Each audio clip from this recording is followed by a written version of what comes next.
Today, I want to talk about a question many people ask. They ask, why do some people make me anxious? And maybe you've experienced this yourself. You spend time with someone and you feel perfectly relaxed, and you spend time with somebody else and something's different. You feel tense, you're uneasy, you're self-conscious. You have to be careful with what you say. You start monitoring their reactions, and you leave the interaction feeling drained. And then naturally, you conclude that person makes me anxious. But do they really? Do they make me feel anxious? Or is something else happening? This is an important distinction because it changes how we understand ourselves. Nobody can place or put anxiety inside of you. They can trigger it, they can expose it, they can bring it to the surface, but they can't create it. The anxiety, the feeling of anxiety already exists inside me. They're just bringing it out the way they are. You know, my interaction with them simply revealed the anxiety that exists inside me already. Right? Let me try this coffee. Um, imagine imagine touching a bruise. Um, the the touch didn't create the bruise. The touch revealed the bruise. Maybe you ran your hand down your leg and you're, "Ooh, what's that? Oh, there's a tender spot right there, right?" Something similar often happens psychologically. Certain people touch places inside us that we haven't fully understood yet. And see, perhaps we want their approval, or perhaps we fear their criticism, or perhaps something about them makes me feel inferior when I'm around them. Maybe they remind me of someone from my past, you know? Maybe they possess qualities that I admire, and secretly I wish I had those qualities myself. The possibilities are endless. The important thing to remember is that anxiety, the feeling of anxiety, is information. It's the body's telling me something. You know, the pain is the message. Anxiety is painful too. It's terrible. It's not pleasant. It's painful. So in the pain is the message. And it's really easy for me to immediately focus on that person and say, he makes me anxious. What's wrong with him? Why is he doing that to me? Why does he affect me so much? It's easy for me to say that. But self-observation says, no, forget the exterior. What's happening inside me? What's happening inside me? That's what's important. That question changes everything. Because then I'm taking responsibility for how I feel and not saying he did it to me, she did it to me, they make me feel anxious. Now I'm taking responsibility for how I feel, which truth recognizes instantly and comes right in to help, to be of assistance, to help me with this, whether I'm aware of that or not. That's what happens. So now we are studying reality instead of assigning blame. And that's a very adult, very grown up thing to do. A lot of people won't do that. There, you know as well as I do, there are adults walking around who are emotionally, they are children. They don't handle their own emotions well at all. They can be business wise extremely successful, but emotions wise very, elementary, very much a beginner when it comes to handling, managing their own emotions. So so when I focus on what is my state, never mind them, but okay, I'm the one with the feeling. So when me interacting with them brings up anxiety in me, then I need to say what is happening inside me. What is that? Oh, is that nervousness? Am I nervous? No, it's different. Nervousness and anxiety, they're cousins, but they're different. They're not the same thing. They're close, but they're not the same. I remember having anxiety and I thought that was nervousness. I go, what? I just, I was busy in my life. I remember I was running around and, I don't have time to deal with any of these emotions. I'm too busy out there running around having fun, doing things, getting in my truck and driving places, working, and, I have no time to process and look at and try to understand my own emotions. Why would I want to do that? I thought it was nervousness, but I really looked at it and I'm like, no, that's anxiety. They're close. I'll give you that. They're close.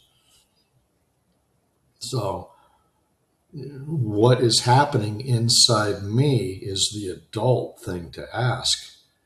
And because then that anxious feeling becomes a clue in the mystery. It's a signal, it's an invitation to self observe. You start, you start noticing your thoughts, you notice your expectations. Did I have high expectations when I went to visit that person and then now I feel anxious? Is there something about them that I'm jealous of? Something's going on in my subconscious because they triggered me, right? You ever have that? Fear. Is there any fear in me? Am I trying to be accepted? Do I want them to accept me? That's a big one. That's a big one. How about the fear of being rejected? Do I try too hard when I'm near them? Because I really look up to them and I'm afraid that if they reject me, I couldn't live with that. Maybe you could. Maybe I could live perfectly well if they rejected me. That might actually be an early holiday gift, an early birthday present. If they rejected me and I didn't ever again have to deal with them again, call them on the phone, do social things with them because they rejected me. Great. Thank you, sir. You did me a big favor. Now I can stop trying to please you, right? When we're younger, boy, we really want those friendships, huh? We really push them. I have to have a friend. I have to have friends. Say, that kind of thing.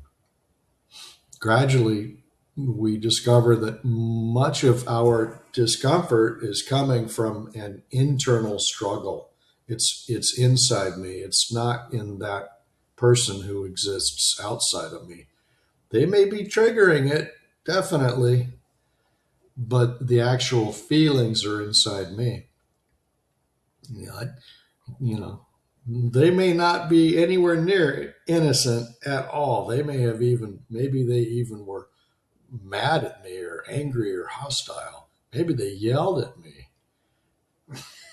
Isn't getting yelled at terrible, huh?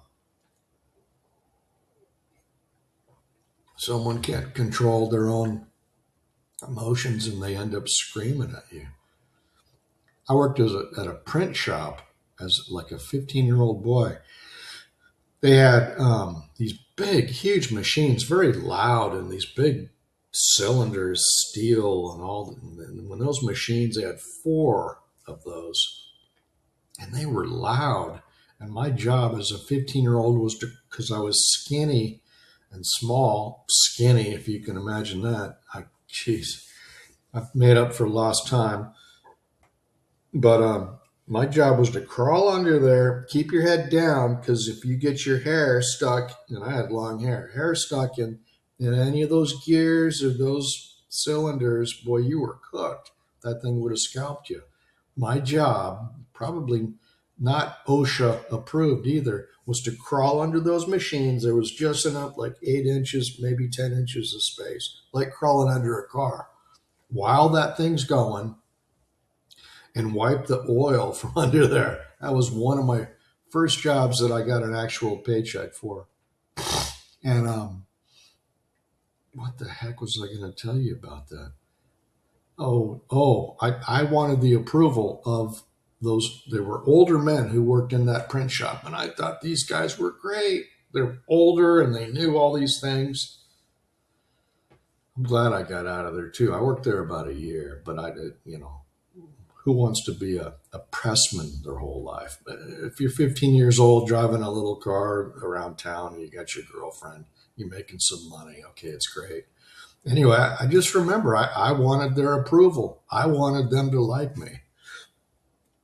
At lunch every day, right a couple of doors down was a bar, and they sold hot dogs and beer, and all the pressmen, like 6 or 8 of those guys, would go over there. Jack, let's go get a hot dog. And boy, and they started lunch at 11:30. When it was 11:30 and somebody shouted, Jack, let's go get a hot dog. Boy, I was so happy. I'd get to go hang out with the fellas, drink a Coke at the bar, and have a hot dog, I just thought that was wonderful. And these guys, they had the best stories and the whole bit.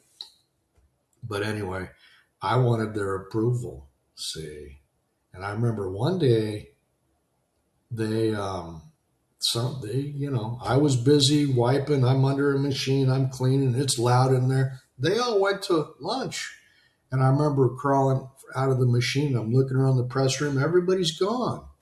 Hey, and nobody bothered to tell me about it, right? Gee, I felt so abandoned, Gee, I thought I was worthy of one of you guys saying, hey, where's Jack? Let's not go yet until we find Jack or whatever. They all left.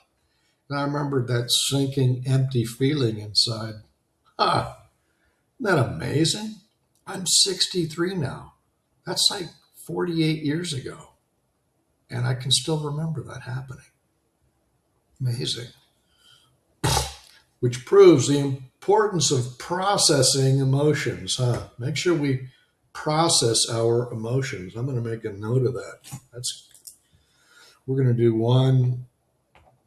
do an upcoming talk just on that, just on processing emotions. That's really important. So just because I feel anxiety, they didn't trigger me.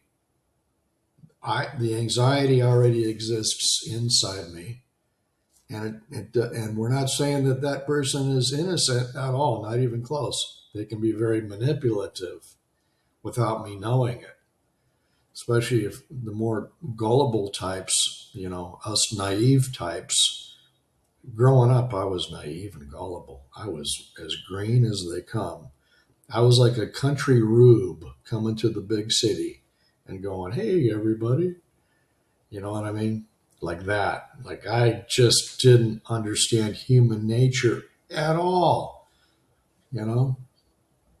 So, we're not saying that the other person is innocent, as pure as the driven snow. We're not saying that at all. But the main thing is to ask me to ask the question, well, what is happening inside me right now? I've been at their home, let's say, and now I feel anxious, and now I'm in my car and I'm going to drive home or I'm going to walk home and I feel anxious. Why? What is happening within me right now? Because I want to do that because in awareness of what's happening within me right now in this moment, this is where my power lives. My power is here. Remember when Christ said, "Seek ye first the kingdom of heaven, which is closer than your own breath," right? It's closer than your own breath. He was telling us, come home to yourself, study yourself, observe yourself, right? It's important. Live here, deal with that, but live here first. Seek ye first the kingdom of heaven, first self observe, and then all else will be given unto you. And then the power of the universe will be with you as you go through your day. Self observe as you go through your day.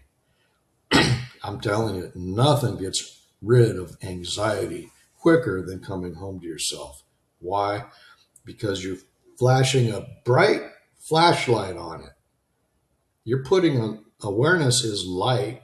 You're putting a bright light on a negative state. Awareness is it's a negative state, just like anger or anything else. I'm putting when I'm aware, I'm shining a bright light. And you know how the burglars in the back of your home, if it's dark back there, they'll go running around at night. But if you put a floodlight in your backyard, they're not going anywhere near your home. They'll go down the street where there's no lights. And dark emotions do the same thing. When you're observing your emotions, that light, the light of self-observation, the light of awareness, it pushes those harmful, bad, dark emotions away. When you're self-observing, those dark emotions don't come anywhere near you because they can't stand the light. They hate the light. So they'll run off to go bother somebody else. Right? That's exactly true. Wasn't there a man? Someone was possessed, and there's a story somewhere in Scripture. A man who was possessed by dark spirits, dark energy, came to Christ, and Christ said, "I command thee, get out." And see, darkness must obey the light. So when Christ said, "Get out of that man," those dark, evil spirits fled from that man. The Christ was so lit up. Here he is. I keep this icon with me at all times when I'm sitting there working. The Christ was so lit up, so illuminated, so full of cosmic energy, higher energy, light, understanding, pure knowledge. Why? Because he spent his lifetime self-observing, which is what we're learning here. So the dark spirits inside that man who were possessing him and causing that man to do crazy things, they had to obey. Darkness must obey the light. And they fled. And where did they go? Didn't they go into some wild pigs or some pigs that were over there? And then the pigs went running off a cliff or something. Isn't that the story? That's a pretty good parable because it tells the whole story right there.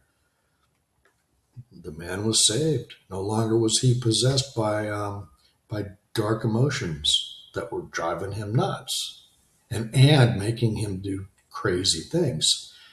If you have any friends, relatives, work associates who are nuts, you know why they're nuts? Because they're just like that man. They're possessed by dark emotion. They have dark psychologies. That's why they're crazy. All you got to do is flip on your TV and just start looking. And anytime you hear anyone going crazy, going nuts, saying crazy things, they're possessed. That's what that is. It's demon possession. Okay. So, you know, I mean, I'm telling you like it is. We start talking about anxiety and we get into demon possession, but that's what it is. Pull the camera back, look at everything. Pardon me. So we want to self observe because self observation brings us freedom. That's how we get free. Like, oh, I'm glad that's over. Boy, that anxiety really had me, but now I'm okay. I feel better. I observed the anxiety, which makes the anxiety run away. And if you keep observing yourself, the day will come, mark my words, when you won't be bothered by anxiety anymore because the anxiety will have left you to go bother somebody else. It seems a little bit uh, fantastic, or it seems a little far fetched, but that's what happens. That's really what happens. There are invisible forces in this world. There is good energy, there is bad energy. There is light, there is darkness. So just because we can't see it doesn't mean that it's not there. So the key, once again, is to self observe.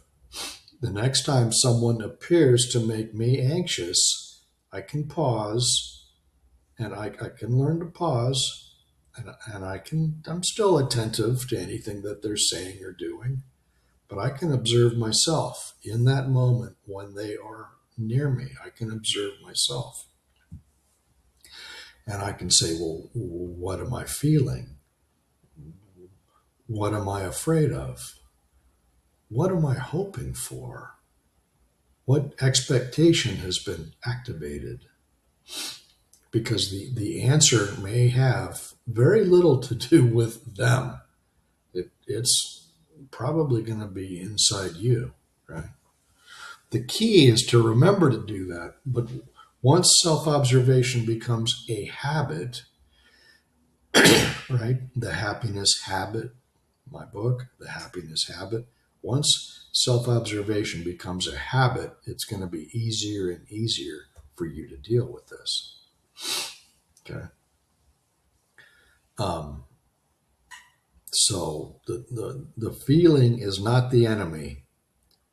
And we think for a long time, oh, I don't like these feelings. I'm just going to ignore them, push them down, eat something to make those feelings go away, drink something to make those feelings go away. But the feeling is not the enemy. The feeling is the messenger, you know. So learn to observe the messenger, learn to listen to and translate the messenger. What is this anxiety trying to tell me? What is this anxiety trying to tell me? And it just may teach you something valuable about yourself.